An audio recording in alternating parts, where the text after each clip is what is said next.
try this. The air's really active today, isn't it? Beautiful, though. Feel the cold, wet rain on your face. Nice, brisk breeze. See those clouds? Know where they are? Same place we are. They're in the atmosphere. The atmosphere. Isn't it great? Bill Nye, the science guy.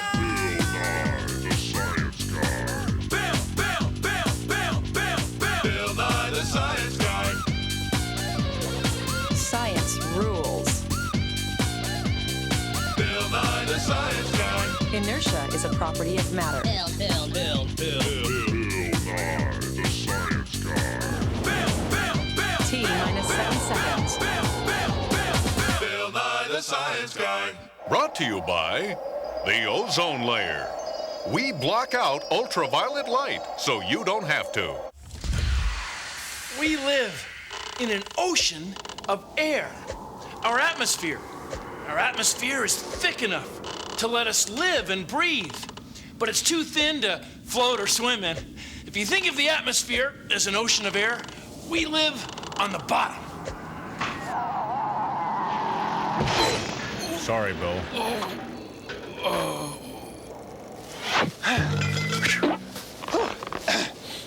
Our atmosphere is thin, very thin.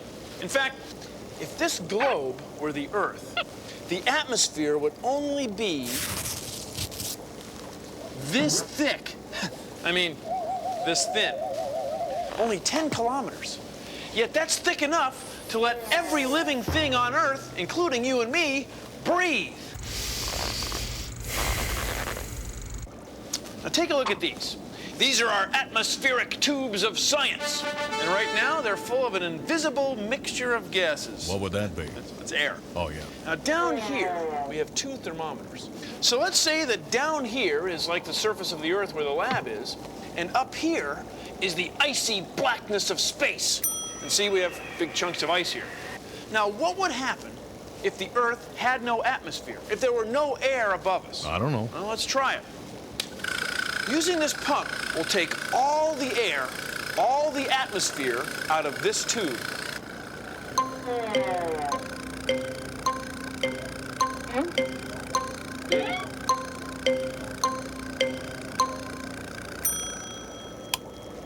There. We've pumped almost all of the air, almost all of the atmosphere out of this tube. Now take a look at this thermometer. You see that it's reading a few degrees cooler than this one? That's because there's no air, no atmosphere. That's because air, the atmosphere, acts like a blanket and keeps the world warm. In fact, most jackets and blankets work by having fibers that hold air next to your body, and that's what keeps you warm. The atmosphere has layers, like blankets, so it keeps the world warm, and it protects the world from comets and meteors. And the atmosphere is where all clouds and rain hang out.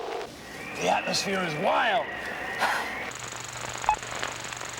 At the time the moon was losing heat, it was also losing its volcanic gases. And it is from such gases that atmospheres form. But with a weak gravitational field, the moon was unable to retain even the heaviest gases. Earth's gravity held most of its gases, gases that eventually formed a primitive atmosphere.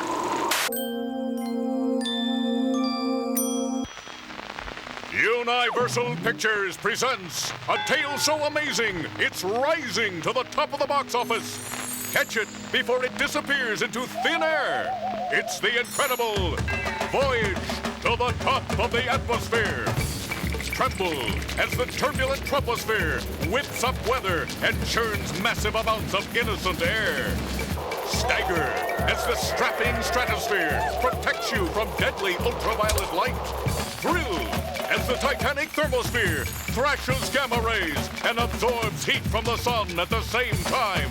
This summer, see the stars shine like you've never seen them before as you voyage to the top of the atmosphere. We'll be operating this sailplane in the troposphere. It's the lowest layer of the atmosphere and the thickest layer. It's thick enough to support me and this whole plane. It's pretty wild.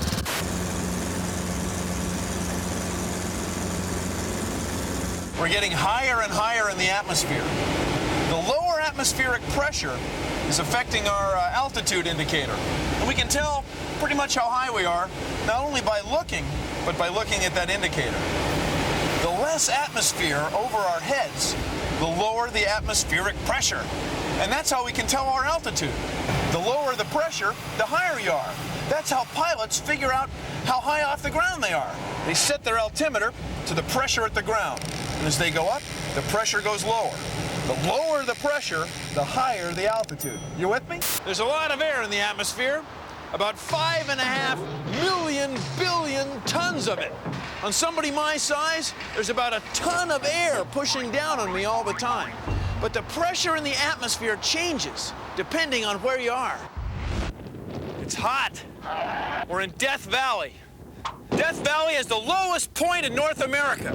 There's all this atmosphere over our heads. Take a look at this. It's my pop bottle barometer of science. What I've done is stretched a balloon over a small pop bottle. And I put it in a larger pop bottle with ice and water. That keeps it at about the same temperature. Then the air pressure pushes down on the balloon and makes this straw needle go up. And look, we're here in Death Valley, and there's so much atmosphere over our heads. There's so much air pressure that the needle is off the scale. Something's off the scale. It's off the scale. Yeah. You know what I'm saying? Yeah, I know. Off the scale. Mm-hmm. That's a lot of pressure. Ugh. It's air pressure pushing down on us. Ugh.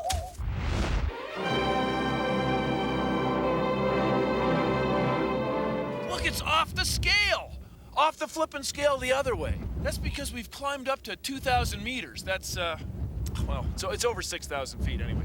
That means there's less air over our heads, less atmosphere. And that means less pressure pushing down on the balloon. So it swells up and makes the needle point down the other way, off the scale, all because of pressure. Instruments tell us of jet streams of air. Fierce winds circling the globe far above the clouds we see. We live at the bottom of a turbulent ocean of air. Let's go swimming.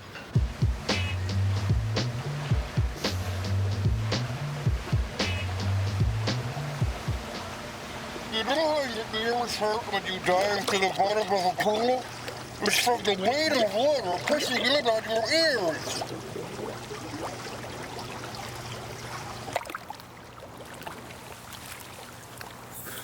The same thing is true in the atmosphere.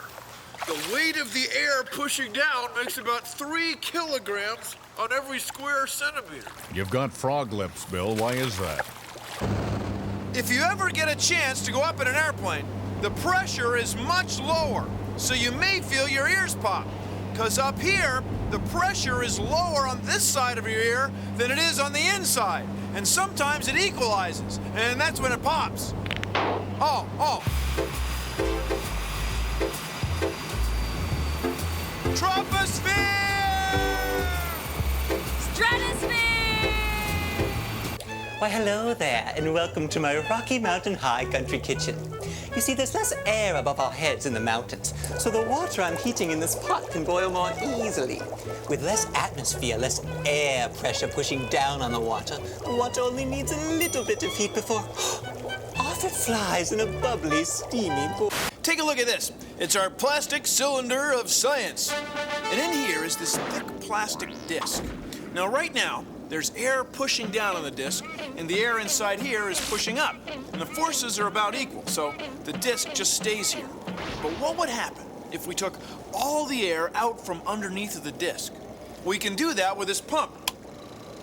Now then, we get just the weight of the atmosphere from here all the way to outer space, pushing down on the disc with nothing underneath it pushing up.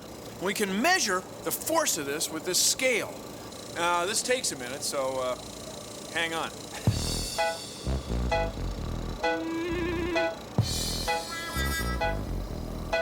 Bill? Bill, I'm getting a little bored here, Bill. Want to play a quick game of cards, guys? The atmosphere's pushing down. Just deal them out here.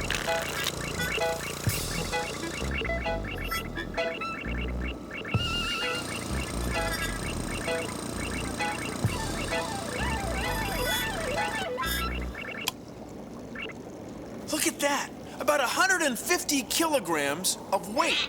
That means the atmosphere is pushing down on this disk with 150 kilograms. Pushing down all day, all the time. And just think, on a guy my size, where I'm bigger, the atmosphere pushes down with almost a ton. All day, all the time. Isn't that wild? See, the atmosphere is thin, but it's heavy. Welcome back. Up there, down here, over there, atmosphere is everywhere. Science! The Fantastic Five, superheroes of the atmosphere, protecting planet Earth from danger. Meet Exosphere, the top of the heap, living on the edge of outer space. Her atoms may be few, but they soar along faster than a speeding bullet. Then there's Thermosphere. He may be thin, but he blocks out deadly gamma radiation, keeping us all safe. Meet Mesosphere, in the middle of it all, and the coolest of the bunch. She melts meteors and mixes things up with her powerful winds. Stratosphere takes heat energy from the sun and converts oxygen into ozone, blocking ultraviolet light in the process. Wow! Troposphere is the stormy one. She is our closest superhero who brings us rain, wind, snow, and all weather. The Fantastic Five. They take the fear out of atmosphere. 7, 6, 5, 4, 3, 2, 1. Release. We're free of the tow plane now. Hey, we're soaring high in the atmosphere. But as high as we are, we're still in the troposphere. The troposphere is where we live. It's a great place. It's a blast. Oh, yeah. Oh, yeah. And down and up. What a blast! It's science! Oh, yeah, science!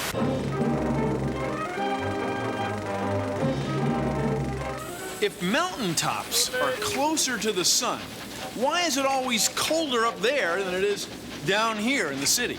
Well, please consider the following. Our atmosphere is thin, but it's thick enough to keep us warm. Now, when you're wearing a coat like this one, it keeps you warm because it holds air next to your body.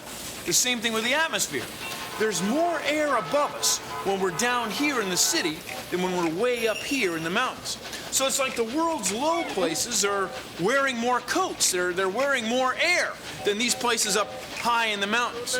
Now, as you travel up through the atmosphere, it gets colder and colder because the air gets thinner and thinner until you're up around 10 kilometers. That's when you leave the troposphere and enter the stratosphere. Anyway, the rate at which it gets colder is called the lapse rate. And it's about 5.5 degrees Celsius per kilometer. So a mountain, say 3,000 meters high, let's see, that's about 10,000 feet, would be about 17 degrees Celsius colder than it would be down here in the city.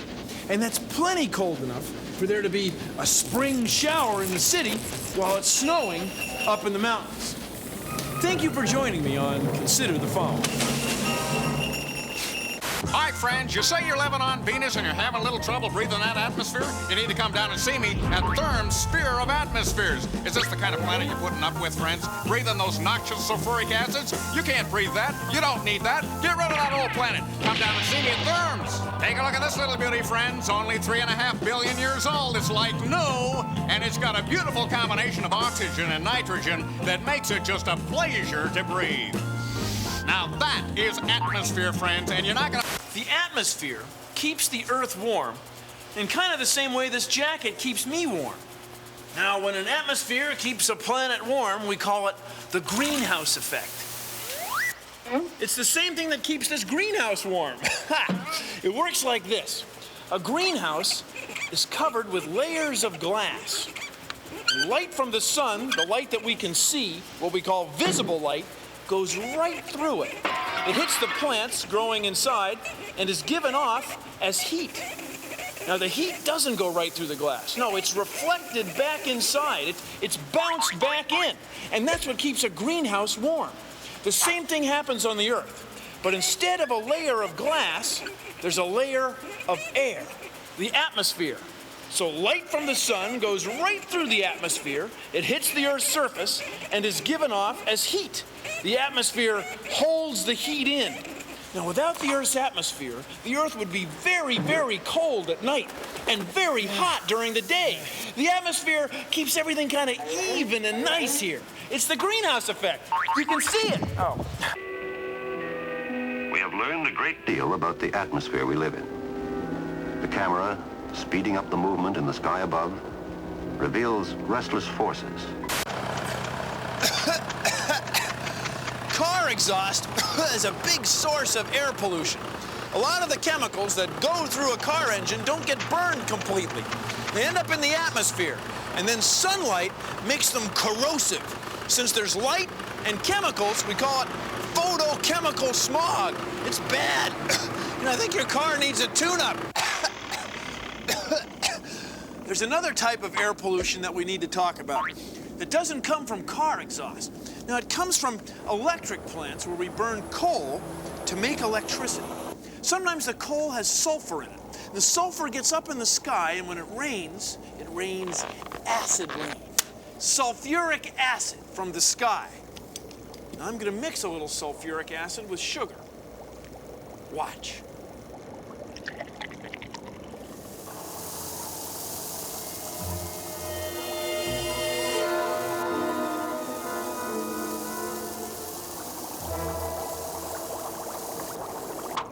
Now, you have sugar in your body, too. And so do plants and other animals. Now, suppose you were trying to live in a lake, river, or stream where there was acid rain falling. Wouldn't be a good thing. That's why we call it pollution. Pollution.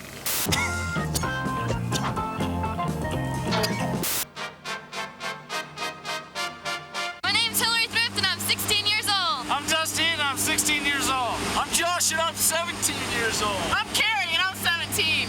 Okay. I'm scared. Let's go. We're making a skydive. I like falling through the air with other people, looking over, seeing their facial expressions when your face gets blown back away from you from the wind. It's a lot like when you have your head out the car window when the air is blowing against you and you can't really breathe like that.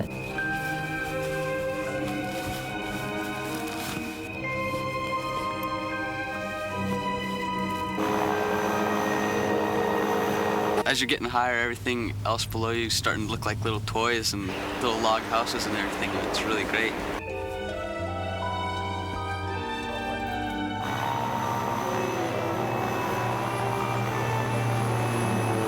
We're gonna free fall in about a minute doing 120 miles an hour. Green light! Green light! Through the atmosphere! Yeah. 13,500 feet. Above the ground.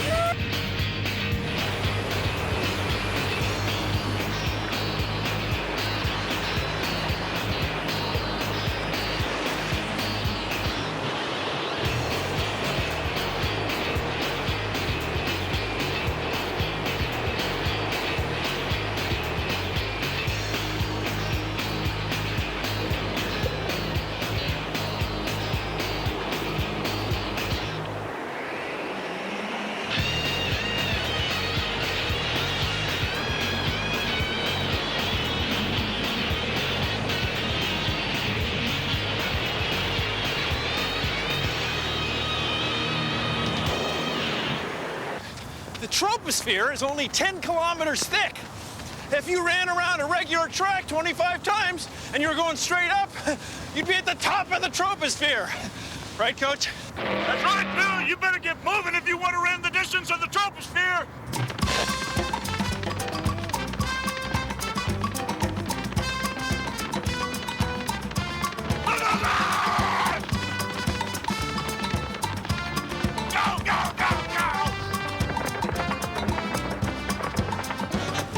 The troposphere is the part of the atmosphere where we have weather. It's where we have clouds and rain. Right, Coach? Move it, Bill! You're only halfway there! Move it, run, run, run! The last 100 meters. Just enough time to tell you. As you get higher in the atmosphere, the air gets thinner and there's less oxygen to breathe. Right, Coach? Good job, Bill. Now, we want you here bright and early in the morning. Tomorrow, I'm going to have you run the mesosphere.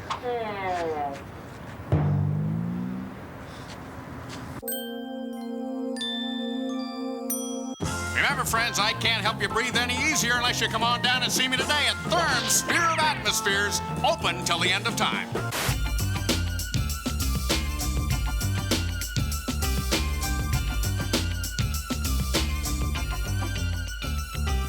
Relax and relax, you have nothing to fear.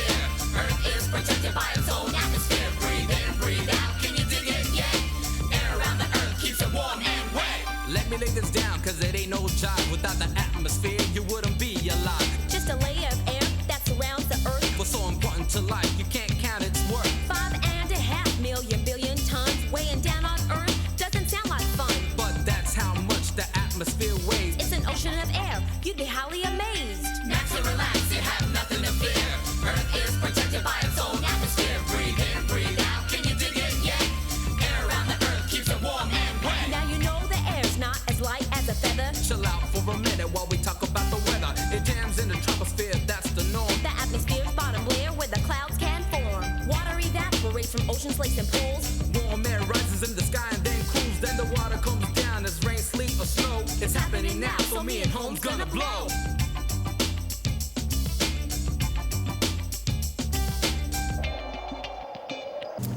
Well, that's our show. Thanks for watching. If you'll excuse me, I've got some stratus clouds to monitor. See ya! Produced in association with the National Science Foundation. A place like the moon doesn't have enough gravity to hold an atmosphere on its surface. So whenever we go there, we have to bring our own. That's why we wear these bulky suits.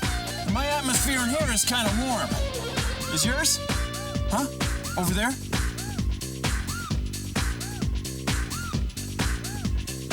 Is it? Now, when you're in outer space, like these guys were in Apollo 17, you've got to take your own atmosphere with you. Now, here on Earth, you know, we have about 100 kilopascals of pressure. Out in outer space, they only use about a fifth of that. But anyway, when you're flying around in outer space, you've got to keep the door closed. Did you guys grow up in a barn?